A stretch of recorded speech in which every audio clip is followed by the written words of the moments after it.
लोकदल के राष्ट्रीय महासचिव विजेंद्र सिंह ने प्रेस कॉन्फ्रेंस करते हुए कहा कि 23 दिसंबर को पूर्व प्रधानमंत्री चौधरी चरण सिंह का जन्मदिन है और जन्मदिन बड़ा ऐतिहासिक होगा। उन्होंने कहा कि जो दल चौधरी चरण सिंह के नाम पे लगातार राजनीति कर रहे हैं, वो सिर्फ राजनीति कर रहे हैं। अभी तक किसी ने पूर्व प्रधानमंत्री को भारत रत्न दिलाने की कोई पुख्ता मांग नहीं की है। उन्होंने कहा कि 23 दिसंबर को पूर्व प्रधानमंत्री के जन्मदिन पर लोकदल के लगभग कार्यकर्ता 5000 ट्रैक्टरों से, कारों से किसान घाट पहुंचेंगे और उससे पहले पश्चिम उत्तर प्रदेश के 5000 गांव से दूध और मिट्टी ली जाएगी। मिट्टी किसान घाट पे जाके चढ़ाएंगे, नमन करेंगे पूर्व प्रधानमंत्री चौधरी चरण सिंह को, और जो मिठाई, जो दूध और चीनी लेके जाएंगे उसका वहीं पे एक बड़ा केक तैयार किया जाएगा। फिर वहाँ जन्मदिन मनाएंगे। वहाँ से आने के बाद में बड़ी संख्या में यहाँ तमाम गांव में उस मिठाई को वितरण करेंगे। विजेंद्र सिंह ने कहा कि अभी तक पूरे देश में भारत सरकार लगभग 84 लोगों को भारत रत्न दे चुकी है, जबकि पूर्व प्रधानमंत्री चौधरी चरण सिंह उसके लिए उन्हें अब से पहले मिल जाना चाहिए था, लेकिन जो दल उनके नाम पर राजनीति करते हैं उन्होंने कभी ऐसी पुख्ता मांग नहीं की। उनका मानना है कि किसान घाट पर जब हजारों किसान वहाँ इकट्ठे होंगे तो भारत सरकार से मांग करेंगे कि चौधरी चरण सिंह को भारत रत्न दिया जाए।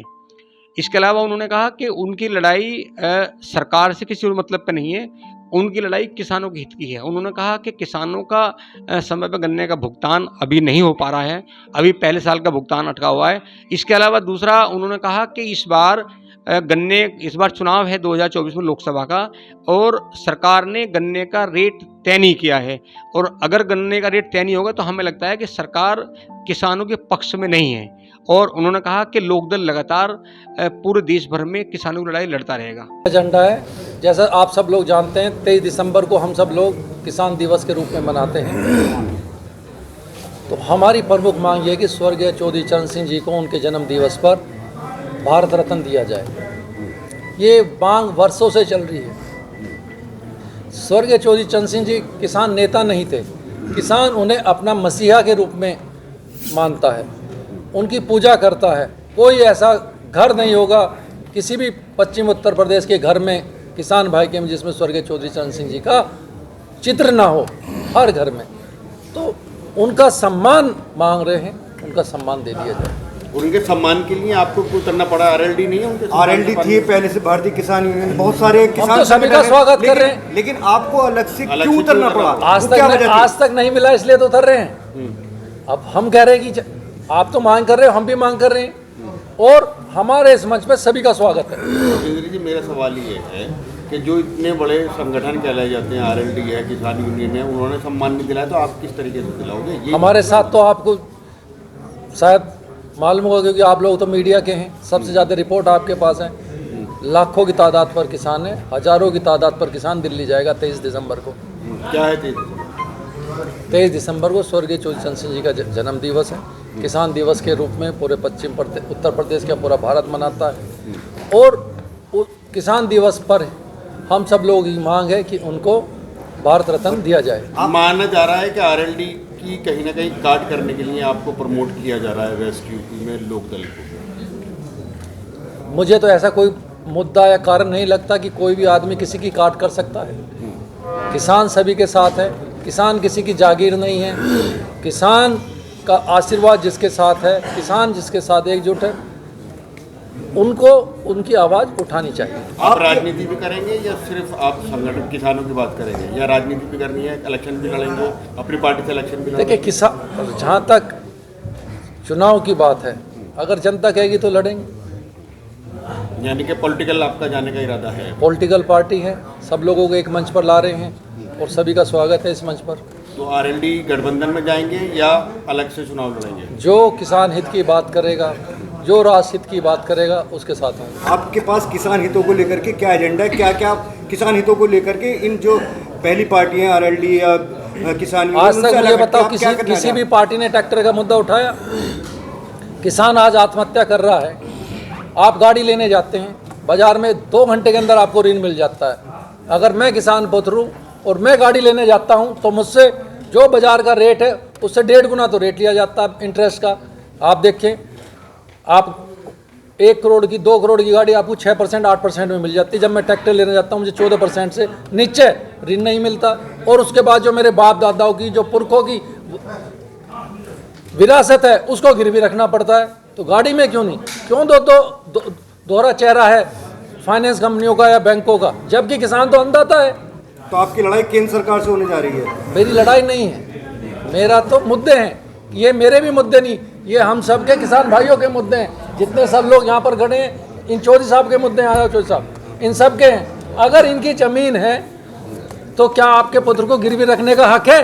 वो इनकी भी ज़मीन नहीं, इनके बाप दादाओं के द्वारा दी गई है। तो किसान आपके साथ किस वजह से जुड़े, वो क्या खास जो वजह हैं जिसकी वजह से किसान अरे आपको सब पता, बाकी एक मिनट बोलना बाबा जरूर है। बता दो जो आप। हाँ। देखिए, जो किसान के मुद्दे हैं, किसान का सबसे बड़ा मुद्दा गन्ना है। गन्ना का नगद भुगतान होना चाहिए। नगद भुगतान आप करते नहीं।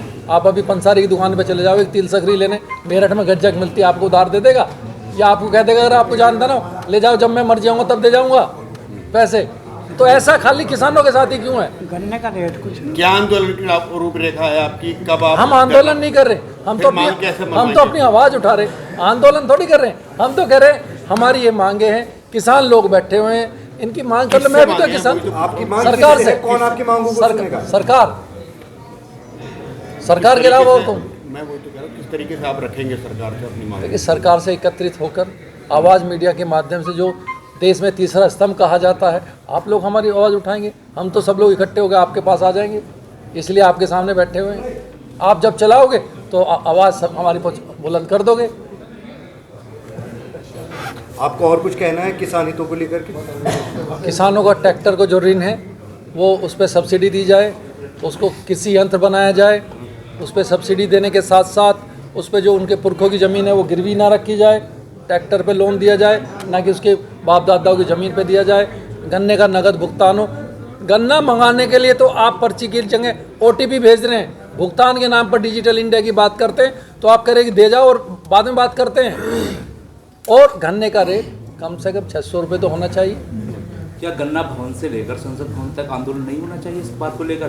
पहले भी राजनीतिक दल, लोक दल है और किसान यूनियन है, तोमर है, और उसके अलावा टिकैत की है अलग से, और बालियान तमाम खाप हैं इसमें लगी हुई है। बावजूद बालियान जी तो आपके भारत सरकार में मंत्री हैं। तो मैं वो जानना चाह रहा हूँ, हम तो उनसे भी आग्रह करते हैं कि भैया किसानों का भुगतान करा दो, नगद भुगतान दिलवा दो। भारत सरकार में मंत्री है तभी तो आंदोलन नहीं कर रहे। आप लोगों को क्या गन्ना भवन से लेकर हम आवाज़ उठा रहे हैं आपके माध्यम से। तो इस हिंदुस्तान में मीडिया के अलावा कोई इससे अच्छा माध्यम नहीं है। आप तीसरे स्तंभ हैं, आप जो आवाज़ उठा देंगे वो देश की आवाज़ होती है। पहले डीजल जो था वो सब्सिडी मिलती थी डीजल पे, अब नहीं मिलती है। फिर किसानों किसी ने अभी तक बात नहीं उठाई, क्या कहना चाहिए? किसानों को मिल कहाँ रही है? आप यूरिया का कट्टा ले तो उसके साथ आपको दवाई जरूर लेनी पड़ेगी। कहाँ का न्याय है?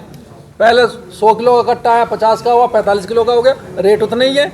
किसान जाए तो जाए कहाँ? हमारा तो आप सब लोगों से आग्रह है कि आप हमारी आवाज़ उठा के सरकार तक तो ये पहुँचाएं। लोकदल सिर्फ कुछ जिलों के अंदर काम करेगी, पश्चिमी यूपी में करेगी, पूरे यूपी में या पूरे देश में? देखिए, अभी पूरे यूपी में काम कर रही है, फिर इसको धीरे धीरे पूरे राष्ट्र में फैलाया जाएगा।